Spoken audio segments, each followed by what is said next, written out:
You know what's my favorite part of filming is? Trying to film a cover. The thumbnail. That's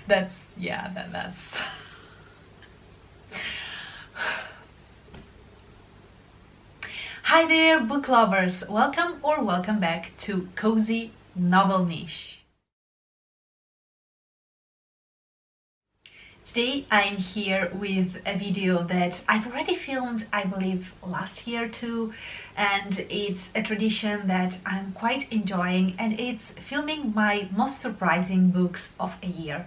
Of course, being at the beginning of 2024 right now, it is due to look back at 2023 and just analyze what was good, what was bad, but what I enjoy the most is to analyze what was most surprising for me. So the books that were kind of unexpected, they maybe were not necessarily my favorite books of the year, and they probably weren't the worst book of the year, but they were just surprising in their own completely different and spectacular way. So I want to share them with you. And unfortunately, I don't have 10, so it's not a top 10. It's like my 8 most surprising books of 2023. This, of course, doesn't mean that they've been released in 2023. It's just that I've read them during that year. And here we have a bunch of everything. It's a mix. And they're in no particular order, except for the order in which I read them, so from the very first of the year, and we're going down till the very end of the year. And without further ado, let me start. The very first book is also the very first book that I finished, I believe, in 2023, and it was The 10,000 Doors of January. This book, first of all, the cover, mwah, lovely. Second, I waited till it was like, I wanted to read it in 2022, and I waited till 2023 because I was so fixated on reading it like in January and there was actually no point because you can read it whenever you want, but I was fixated. I'm like that. So I just decided to read it in January 2023, and I absolutely adored this book. This is a fantasy book. This is not a high fantasy, but it is still definitely fantasy, and it's a fantasy for book lovers specifically, I think, because the writing style is very lush and lyrical and beautiful, and we follow a story within a story. There are 2 stories actually that are happening almost simultaneously, and then you understand how they intertwine. But at the base of the beginning of this book, we're following January, and January is our main protagonist, who is a little girl, and she kind of accidentally discovers that there is a door, and if she walks through it, she goes to a completely different world, a completely different place and space. And that's that's the beginning of the book, and from there a lot of things happen, and it's adventurous and beautifully written, and I just enjoyed every single moment of this book. It was lovely. It is not for you if you don't enjoy a very rich lyrical writing style. If you're more like on a dry side, you want just dialogues and very specific things just happening, like 1, 2, 3, 4, 5, and very action-packed book, then this is not for you.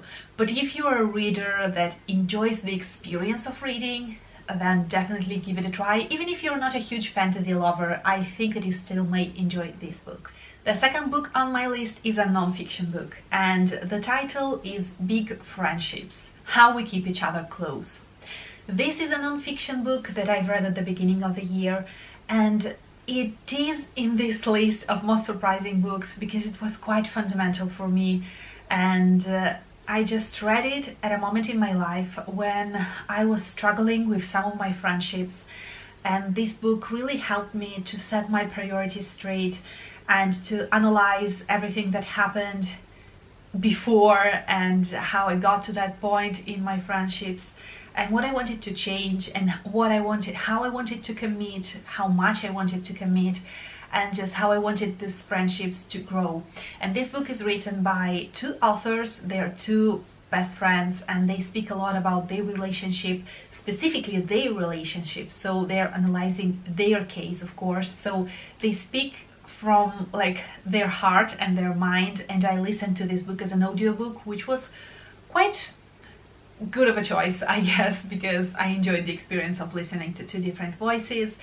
And some of the critiques that I've seen about this book is that it's very specific to their situation, but they do not want you to like take the content and apply necessarily to you. They give you some tips and tricks and suggestions, and just what I gained from this book is that while they were talking about their friendship, I was able to think simultaneously about my situation. And so I was trying to see what I could get from this book and what mistakes I was making that were very similar, and just overall that was very useful for me. So it was just fundamental for my personal experience, and overall it was not a life-changing book, but it was surprising for me because it was the right book at the right moment, and it definitely saved some of my most cherished relationship in my life.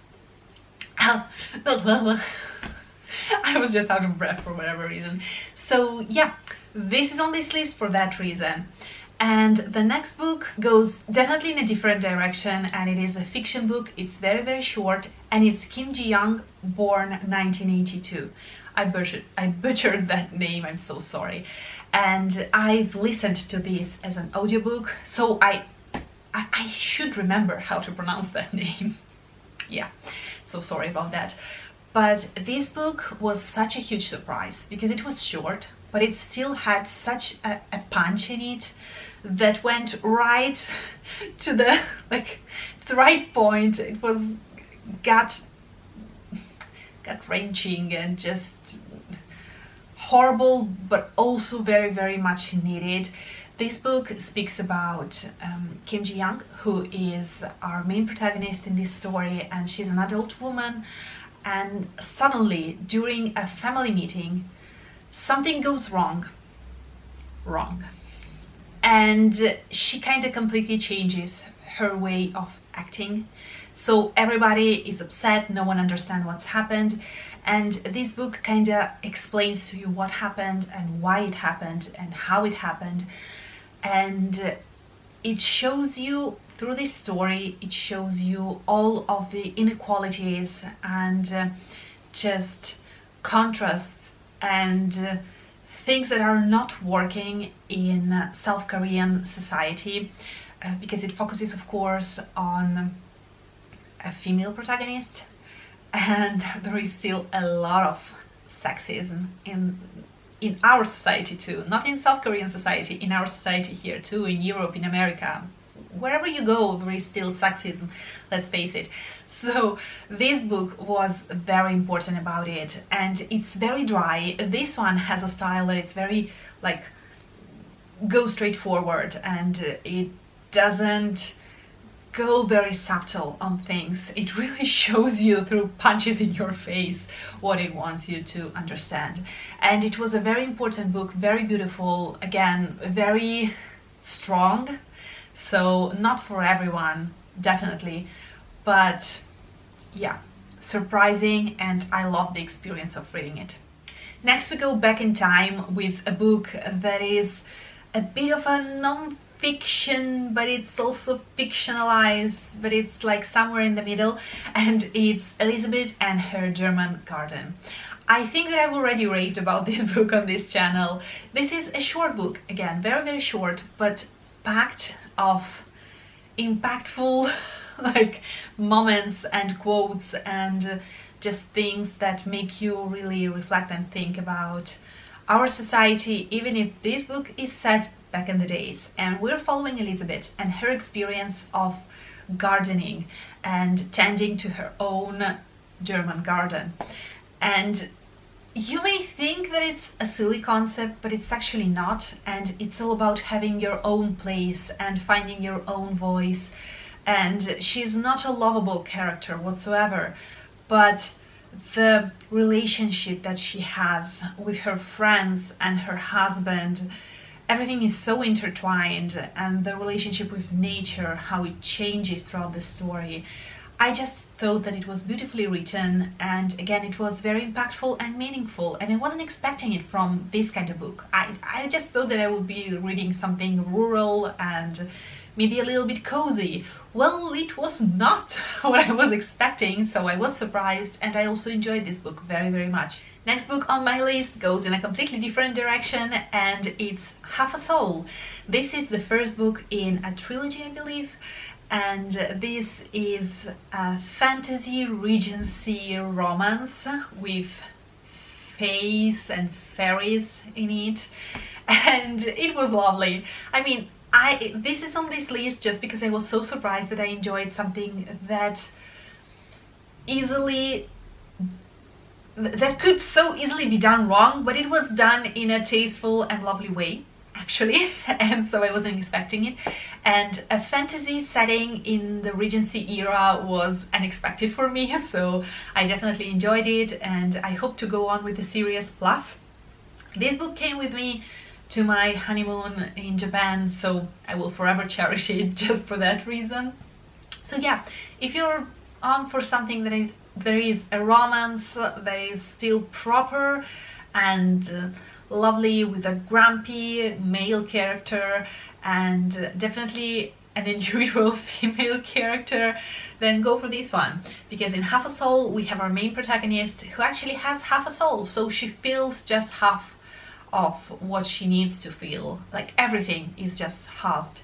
Her feelings, her emotions, her reactions, her fear, for example, which is not a great thing, like not always, but sometimes it is. And it's very useful if you need to work with one of the most famous or infamous wizards of the high society. And he's temperamental. And yeah, the story goes from there, and I just enjoyed it. It was lovely, unexpected, and simply an easy and quick read. Next, I have a manga. I read it as a manga. There is a light novel, and now there is an anime too that I've not watched yet.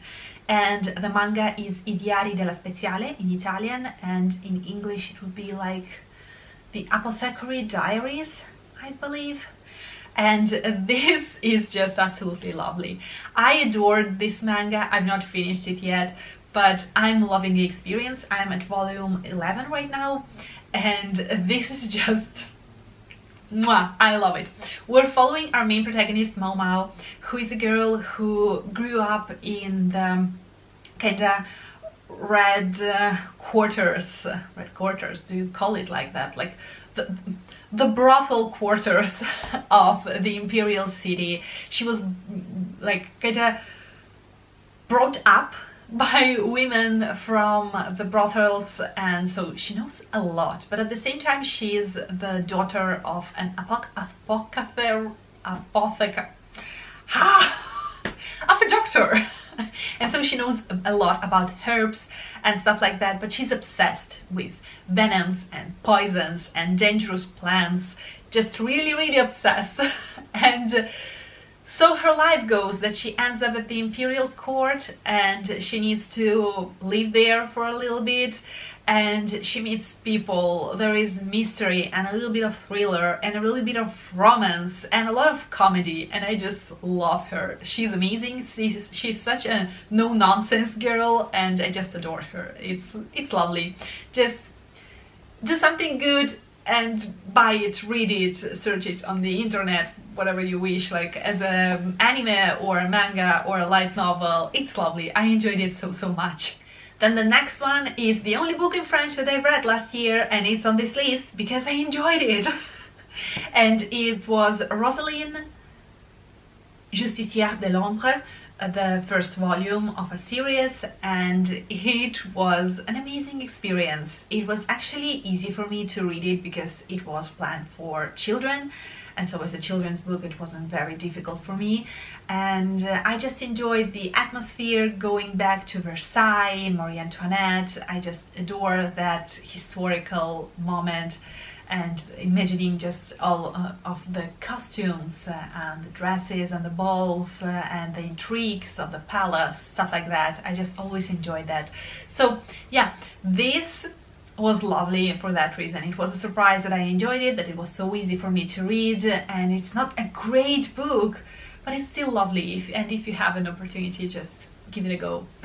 And the very last book here, again changing completely direction, was a book that I've read thanks to my in real life book club at work, and it was a humongous book that I was hoping to read sooner or later, but thanks to the book club I actually finished it, and it's the first volume of the trilogy of M, il figlio del secolo. This is a trilogy all about Mussolini. Mussolini, who was an Italian dictator who lived during the Second World War. We're talking about the alliance with the Nazis and Hitler.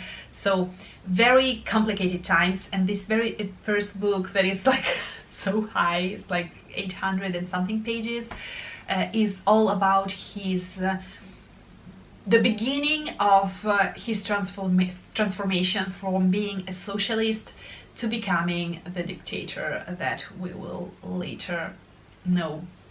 So it's very heavy, but also very, very fascinating to read, because you really get the feeling of how society allows monsters to be created, and how society itself creates monsters just because of a specific need at that moment, and how there were multiple moments in history when that man could have been stopped and no one done anything.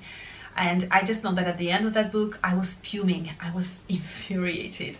Just the very last 5 pages made me scream at the book and throw it away. But I still enjoy the reading experience so much that I definitely will want to read the second and the third volume. They're a little bit smaller, fortunately, so I will go on with the series.